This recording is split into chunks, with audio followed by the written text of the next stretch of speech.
Right, so I'm Dana from Bellefonte Relay for Life, Team Fetzer, Pay It Forward. I'm here today to share my story of hope. My story of hope begins in 2010 when my sister is diagnosed with a grade 4 anaplastic astrocytoma of the spinal cord, which in and of itself was a horrifying label. But she was 42 years old, healthy, energetic, athletic, so we really kind of took it as a blow, as anybody would, but I think particularly because of her age and her general health. So we were digesting that information and trying to figure out, where do we go? What do we do? How do we get this treated? And because of the type of cancer it was, so rare, I think it's 4 or 5% of the people in the country are diagnosed with this. Everybody was kind of hands off. Nobody wanted to treat her. We couldn't go to Cancer Centers of America. Who takes her insurance? All of that stuff is completely overwhelming. So our story of hope comes really directly from the Relay for Life. We found that the doctors at Johns Hopkins in Baltimore, Maryland were willing to treat her, which was our first victory. Then we were faced with, how do we do it? We can't drive back and forth from Baltimore. What are the logistics? How do they eat? How do they get gas? Where do they stay? All of that stuff, which seems insignificant, but it's 6 weeks of treatment. It was not insignificant by any stretch. So we were told about the Hope Lodge, and as I've said before, the name Hope Lodge couldn't be any better. It offered us our hope. It was our only hope.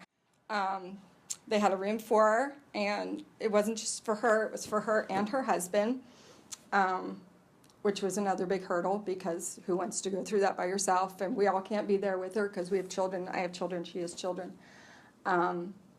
So we've got a room at the Hope Lodge. We're all set. Her diagnosis took place in between Christmas and Thanksgiving and Christmas 2010.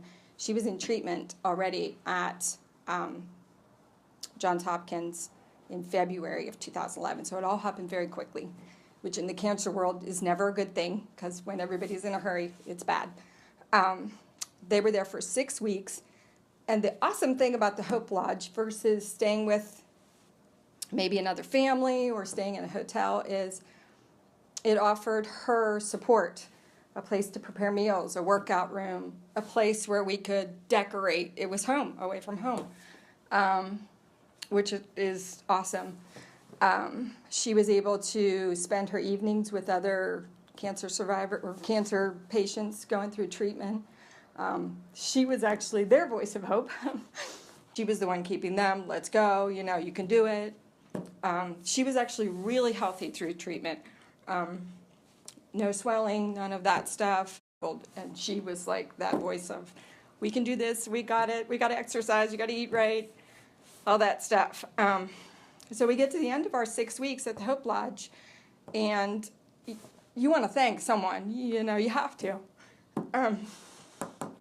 My sister and her husband, Don, go up to the counter to check out, and he's, we had done fundraisers, he's trying to give them money. They said to them at that point, no money needed, just pay it forward. Relay for Life. So when people tell me they don't know where the money goes, I tell them my story. So we did. She started our team in 2011, and that very first year she declined quickly in April. Excuse me. So she wasn't able to be there. Well, she was there, but wasn't able to walk the track. That was the first year we did it in Center Hall at the Happy Valley Relay.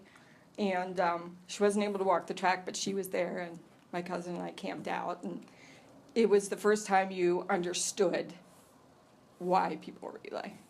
You're all gathered, you're all sharing your stories, and the luminaries are my favorite part. That whole ceremony and walking the track and seeing them lit. So that's our story of hope. Hope comes from the people, the survivors. I love to see the survivors. Another favorite part. And that's it. We continue. We've done this now. This is 2017. Our first year was 2011. Then we moved to Bellefonte in 2012. And we've done it ever since. Everybody knows every year, the third week in May, we relay. So the people that you may not normally see on a regular basis, or people come into town for it, and they all want to show up and be there and do their part. And, you know, so we sit around camp, our little team camp, when we're not walking in our shifts, and we visit and we tell stories, and they look at all the pictures that I have posted, and it's just another way to connect. You know, you're connecting with your fellow relayers and the other survivors and things, but it brings family together to pay tribute and to, you know, just be together. So. My name is Dana Groffensperger, and I am Hope.